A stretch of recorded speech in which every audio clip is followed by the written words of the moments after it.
Because at the end of the day, America is going to want a president who is a decent human being, who doesn't shit on other people, who has some interest in the American people, some interest in something beyond himself.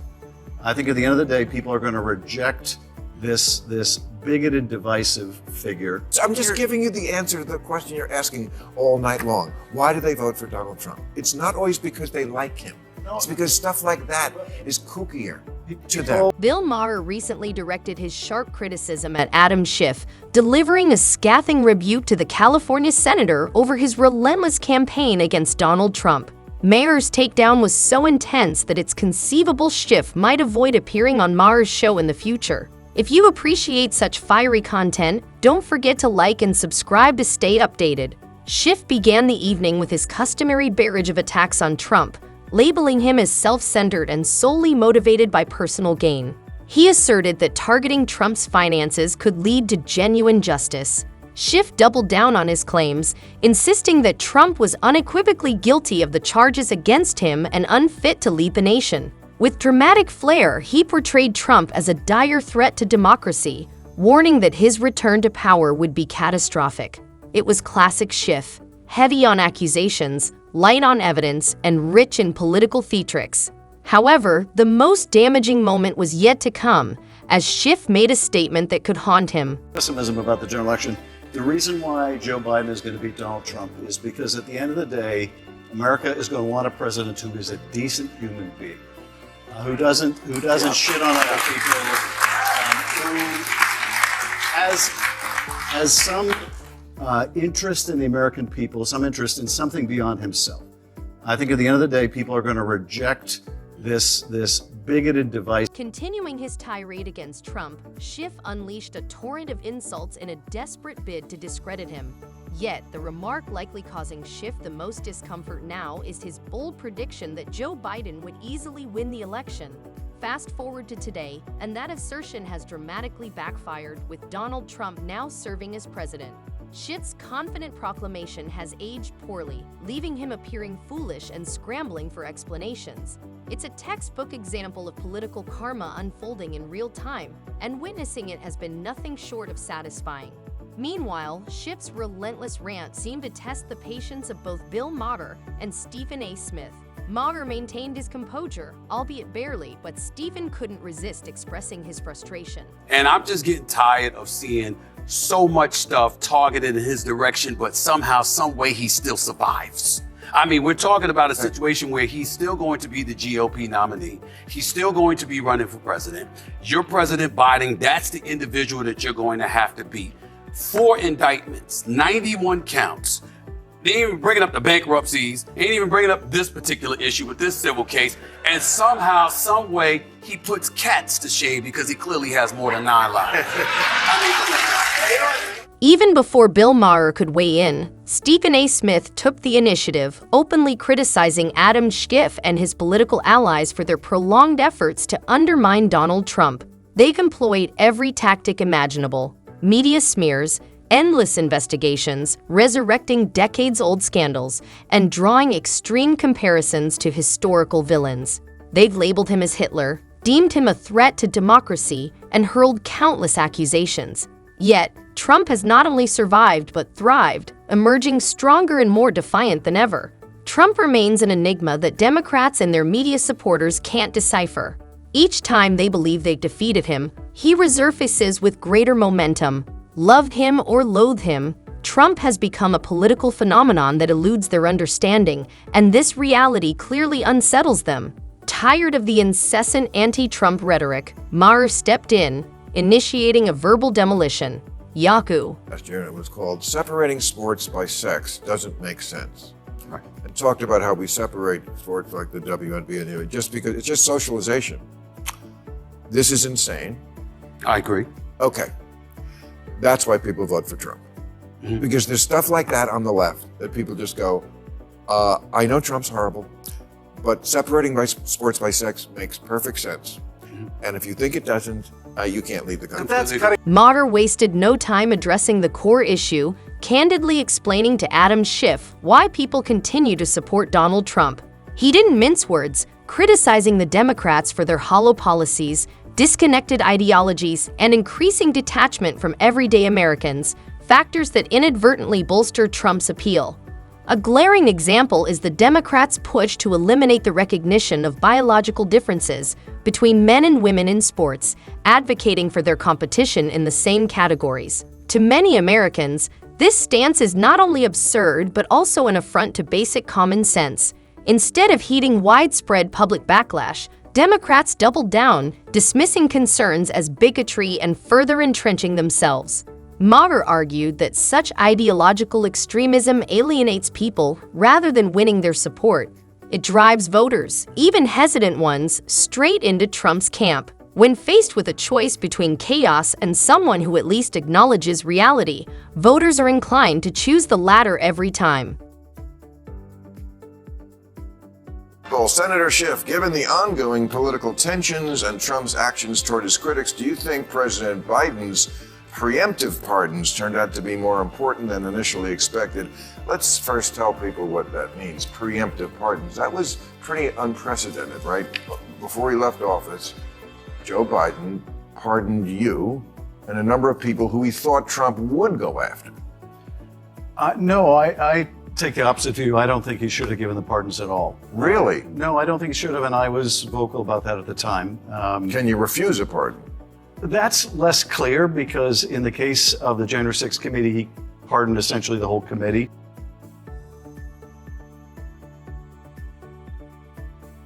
Did Senator Adam Schiff just undermine President Biden?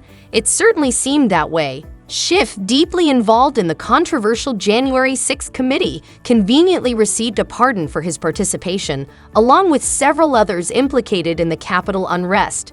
Here's the intriguing part.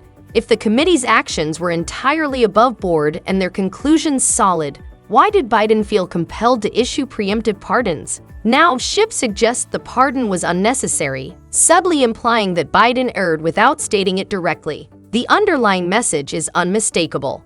In an attempt to distance himself from political fallout, Schiff is essentially casting doubt on the very individual who shielded him. It's classic Washington maneuvering: accept protection when convenient, then disavow it when complications arise.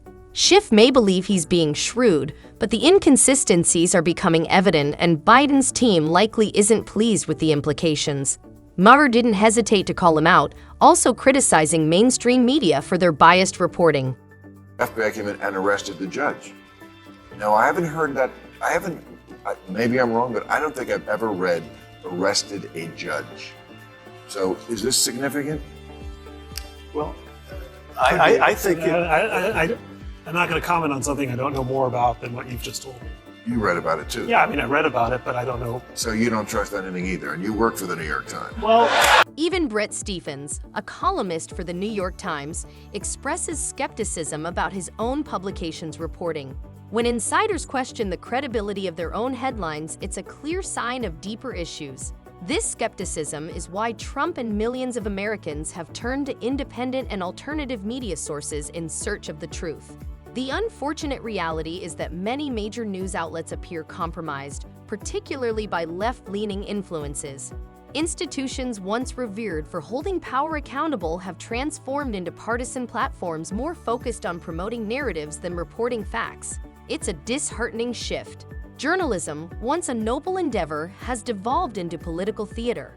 Each new crack in the traditional media facade reinforces what many have suspected for years. To uncover the truth, one must look beyond the established media landscape. Catholic schools are popular now, even with people who aren't Catholic. It's the last place you can send your kid to get an old school education. And they just tell the kids, forget about the Jesus stuff. Just, to them, that's okay indoctrination, as opposed to some of the other indoctrination that goes on. And also, the Catholics don't put up with bullshit. They take your phone. You have to learn your P's and Q's and your grammar and all this kind of stuff. And that's what I just don't understand, that parents don't have the whip hand anymore. Not that you should actually use a whip. And I don't have kids, so I don't know that firsthand, but every movie and TV show that has a teenager in it cannot be mischaracterizing this. And the kids just They don't listen to their parents. They turn their back on them. They walk out of the room. Things that would just get me shut down when I was a kid. We can pinpoint when the issues Maher describes began to escalate, when Democrats fully embraced woke ideology, discarding traditional values and common sense. This cultural shift led to a decline in societal norms. Children were suddenly treated as miniature adults, while parents, especially fathers, were depicted as inept and outdated. Family TV shows perpetuated this narrative, featuring the bumbling dad, the moderately competent mom, and the precocious child who seemed wiser than both parents combined. Initially subtle, this portrayal became pervasive. Over time, entertainment morphed into indoctrination, resulting in a generation of entitled individuals who view authority as a joke and accountability as optional. Discipline became taboo, boundaries blurred, and respect for family structures eroded. What was once a moral compass guiding society has been replaced by performative progressivism, leading to the consequences we face today, including the loss in the 2024 elections. I respect the fact that you don't share my pessimism. I truly do. I understand where you're coming from. But I think that's part of the problem. I think the Democratic Party should share my pessimism. I think they should be on high alert. I think they need to treat him with the seriousness that it deserves, because you having a lot of faith in the American people. The man did get over 74 million votes. You've got people that are looking at Joe Biden. I'm not going to call him a cognitive mess or anything like that. That's very disrespectful. I would never speak about our president that way. But when you're 82 years of age, it's not offensive to say you're no longer a spring chicken and you don't seem to have. Beyond their unconventional ideologies, Schiff and his allies spent years persuading the American public that Joe Biden was mentally fit to lead the country. Despite mounting concerns and repeated warnings from both political spectrums, they pressed on, shielding him from criticism and dismissing evident signs of cognitive decline. They'd assured us everything was fine. It wasn't. By the time reality became undeniable, it was too late. When it became painfully clear that Biden couldn't deliver the desired results, panic ensued. Their hasty solution, Kamala Harris. In a desperate bid to salvage their credibility, they elevated her, only to realize it was a significant political miscalculation. Her approval ratings plummeted, public appearances became liabilities, and her leadership or lack thereof exacerbated the situation. The party, once renowned for strategic prowess, found itself devoid of viable options, now grappling with the consequences of its own decisions. Ultimately, the Democrats are facing the repercussions of their actions, promoting woke ideologies, sidelining common sense, backing an evidently unfit president, and relying on Kamala Harris as a last-ditch effort. They've alienated the very voters they claim to represent. The frustrations expressed by Bill Maher and Stephen A. Smith mirror a broader awakening. Americans are weary of being missiled, tired of media spin, political theatrics, and endless deflections. Donald Trump's resilience symbolizes a nation's pushback against a flawed system. The left attempted to control the narrative, but reality prevailed, prompting even their staunchest supporters to question long-held beliefs.